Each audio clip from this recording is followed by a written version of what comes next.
ఓం శ్రీ సాయిరామ్. శ్రీ సత్యసాయి పరబ్రహ్మణే నమః. శ్రీ సత్యసాయి అష్టోత్తర శతనామావళిలో సుప్రసిద్ధమైన నామాలలో ఒకటి ఓం శ్రీ సాయి జోడి ఆదిపల్లి సోమప్పాయ నమః. ఏర్పేడు వ్యాసాశ్రమ పూర్వ పీఠాధిపతి అయిన శ్రీ విమలానందగిరి గారు వ్రాసిన స్వామివారి అష్టోత్తర శతనామావళిలోని మిగతా నామాలకు ఈ నామానికి ఒక గొప్ప ప్రత్యేకత, విశిష్టత ఉంది. ఈ అష్టోత్తర నామావళియే ఇప్పుడు మనందరము నిత్యము పఠిస్తూ ఉన్నది.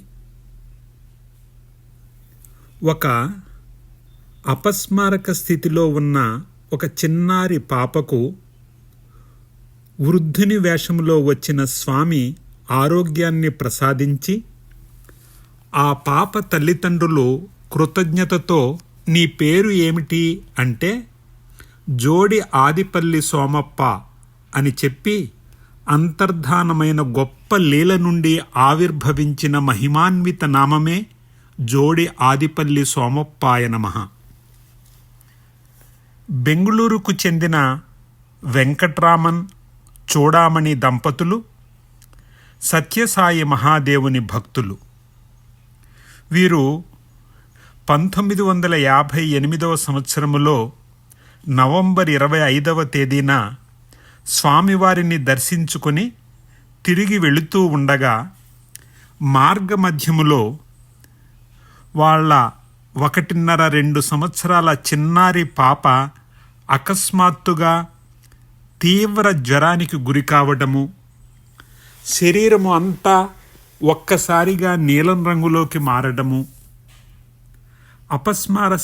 అపస్మారక స్థితిలోనికి వెళ్ళడము, ఒక చిన్న అడవిలా ఉన్న ఆ ప్రాంతములో అయోమయ పరిస్థితిలో దిక్కుతోచక ఆ పాప తల్లిదండ్రులు బిడ్డను చేతిలోనికి ఎత్తుకుని దిక్కులు చూస్తూ ఉండగా ఒక తేజోమూర్తి అయిన వృద్ధుడు 2 సహాయకులతో ఎదురుగుండా ప్రత్యక్షమవడము, దిగులుగా ఆందోళనగా ఉన్న తల్లిదండ్రులను కారణం ఏమిటి అని అడిగి బిడ్డను తమ చేతికి ఇమ్మని అడగగా చూడామణి ఆ అపరిచితులకు బిడ్డను ఇచ్చేందుకు నిరాకరించటము, ఇలా కాదు అని గత్యంతరము లేని పరిస్థితిలో వెంకట్రామన్ ధైర్యంగా ఆ అపరిచితులకే ఆ బిడ్డను చేతిలో పెట్టటము జరుగుతుంది. మీరు పుట్టపర్తి నుండి వస్తున్నారు కదా, మీ వద్ద విభూది ఉన్నదా అని ఆ వృద్ధుడు అడుగుతారు. అలాగే ఉన్నది అని చెప్పి తీసి ఇవ్వగా దానిని ఆ బిడ్డ నుదిటిపై తన సంకల్పము దివ్య స్పర్శ చేత బిడ్డలో గొప్ప చైతన్యాన్ని కలిగించారు. ఆ విభూదిని నుదిటిపై రుద్ది తన సంకల్పము దివ్య స్పర్శ చేత కొద్ది క్షణాలలో ఆ బిడ్డలో గొప్ప చైతన్యాన్ని కల్పించారు. శరీర రంగు సాధారణ స్థితికి రావడము, జ్వరము తగ్గటము, అపస్మారక స్థితి నుండి సామాన్య స్థితికి రావడము జరుగుతుంది. ఆ బిడ్డ తల్లిదండ్రులు ఆనందము ఆశ్చర్యము చెంది కొన్ని నాణాలు ₹1 ఇవ్వబోగా ఆ వృద్ధుడు ప్రేమగా తిరస్కరిస్తారు. అయితే మీ పేరు ఏమిటి అని ఆ వెంకట్రామన్ అడిగినప్పుడు ఆ వృద్ధుడు చెప్పిన పేరు జోడి ఆదిపల్లి సోమప్ప అని. బిడ్డను చేతిలోనికి తీసుకుని ఆనందంగా ఆ బిడ్డను చూసి మరలా ఇటు చూసేసరికి ఆ వృద్ధుడు సహాయకులు అంతర్ధానమయ్యారు.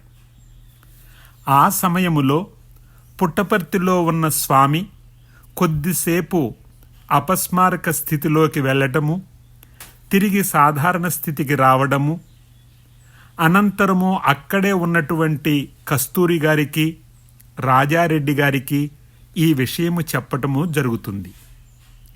కస్తూరి గారు జోడి ఆదిపల్లి సోమప్ప అని అంటే అర్థం ఏమిటి స్వామి అని అడగగా స్వామి ఇలా చెప్పారు. ఆదిపల్లి అంటే మూలస్థానము, అదే కైలాసము. జోడి అంటే దంపతులైన, సోమప్ప అంటే ఉమ్మతో కూడినటువంటి శివుడు అని అన్నారు. మూలస్థానమైన కైలాసములో నివసించే ఆది దంపతులైన ఉమాశంకరుల రూపమే భగవాన్ శ్రీ సత్యసాయి బాబా వారు. ఇది శివశక్తి స్వరూపము, పార్వతీ పరమేశ్వర స్వరూపమని మనకు అర్థమవుతోంది. ఇక్కడ జరిగిన మరో విశేషం ఏమంటే, ఇలా జరిగినదంతా కస్తూరి గారికి చెప్పి వ్రాసుకోమని అన్నారు స్వామి. ఆయన అలాగే స్వామి చెప్పినట్టు వ్రాశారు. కొద్ది రోజులకు వెంకటరామన్ గారు కృతజ్ఞతాపూర్వకంగా స్వామికి జరిగినదంతా లెటరు రాశారు. ఈ రెండు, స్వామి చెప్పినప్పుడు వ్రాసుకున్న సమాచారము, వెంకటరామన్ లెటర్ ద్వారా వచ్చిన సమాచారము పోల్చుకొని చూసుకొని కస్తూరి గారు ఎంతగానో ఆశ్చర్యపోయారు. ఈ చిన్నారికి ఇప్పుడు సుమారుగా 65 సంవత్సరాలు. చెన్నపురిలో స్థిరపడ్డారు. ఈ చిన్నారికి స్వామి గీతసుధ అని బాల్యములో నామకరణము చేశారు. అక్షరాభ్యాసము స్వామే చేశారు. వివాహానంతరము ఈమె సుధా రఘునాథన్గా సుప్రసిద్ధురాలు అయ్యారు. ఈమె అంతర్జాతీయ కర్ణాటక సంగీత విద్వాంసురాలు. దేశ విదేశాలలో కొన్ని వేల సంగీత కార్యక్రమాలు ప్రజెంట్ చేశారు. స్వామి సన్నిధిలో సంగీత కచేరీ చేసి స్వామిని మెప్పించి ఆశీస్సులుగా హారము బహుమతిగా పొందారు. 2003లోను 2005లోను 2010లోను పూర్ణచంద్ర సభామండపములో సాయి కుల్వంత హాలులో గొప్ప కచేరీ చేశారు.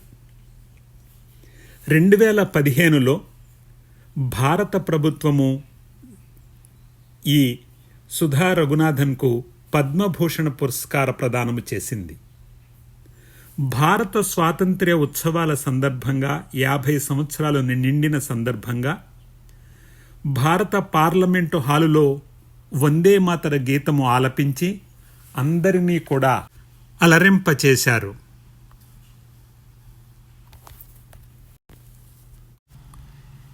ఈ సుధా రఘునాథన్ను చిన్న ప్రాయములో స్వామి తనను ఎలా రక్షించారో ఇప్పుడు ఆమె మాటలలోనే విందాము. Meaning, and definitely Jodhpuri Pulisomappa means a Swarupa of Shiva and Parvati, and from the village of Adipalli, which is his abode. ನಾನು ಹೇಳೋದು, ನಾನು ಕೇಳಿದ್ದೆ ನಾನು ಹೇಳೋದು, ಯಾಕಂದ್ರೆ ಇದು ನಡೀತಿದ್ದು when I was a very small baby, when I was 2 years old, hardly, maybe 1.5 years old. My parents were Venkatraman and Chodamani were devotees of Bhagavan Sri Satya Sai Baba, and they used to go and visit him in Puttaparthi and from Bangalore, when they lived in Bangalore and lower Palace.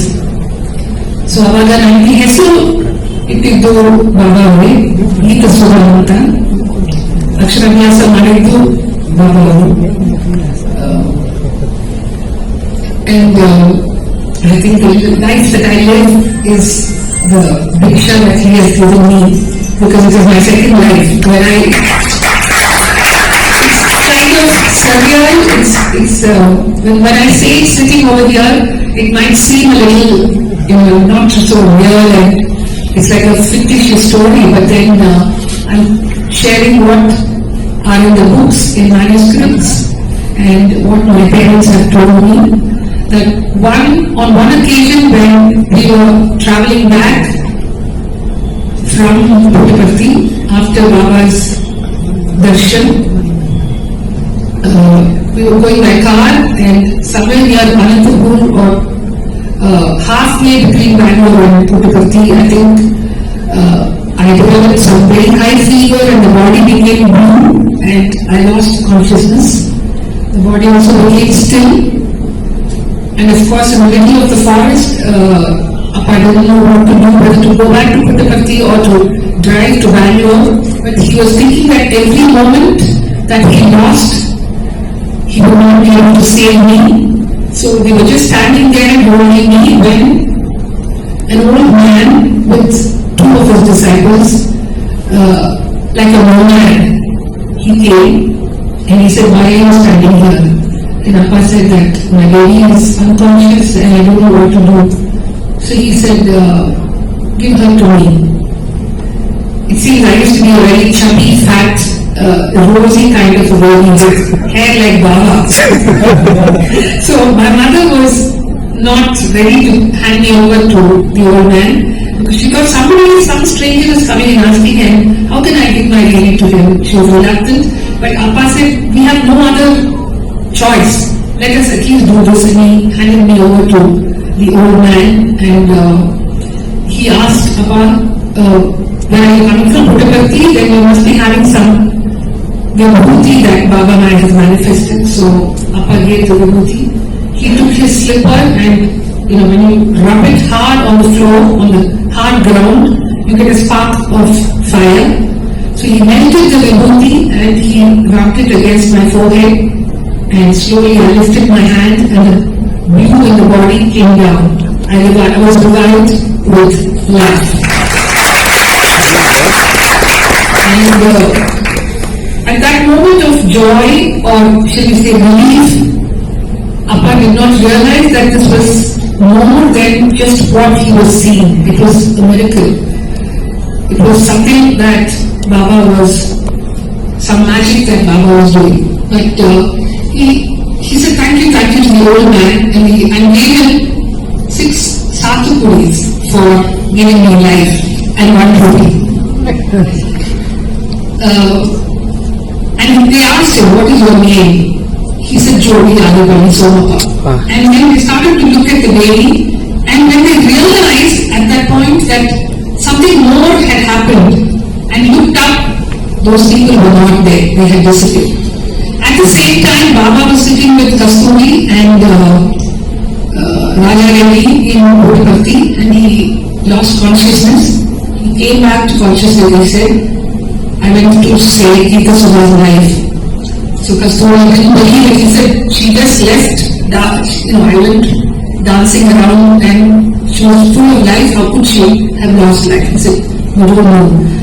She didn't lose her life and I gave her life back." And he said, "Now you take down, I will take a letter. You take down the letter. The same letter will be matched by Venkatraman in a few days." And of course, as Baba said, Appa wrote a letter and Raja Reddy and Kasturi matched the 2 letters and they were the same. So if I am sitting here, it is only by the grace of God.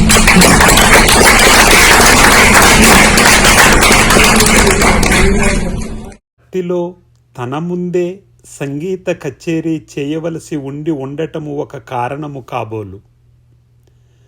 భగవంతుని సంకల్పము, భగవంతుని ప్రణాళికలోని అంతరార్థము మానవాళికి అర్థం కాదు అంటే ఇదే కాబోలు. ఓం శ్రీ సత్యసాయి పరబ్రహ్మణే నమః. ఓం శ్రీ సాయి జోడి ఆదిపల్లి సోమప్పాయ నమః. జై సాయిరామ్.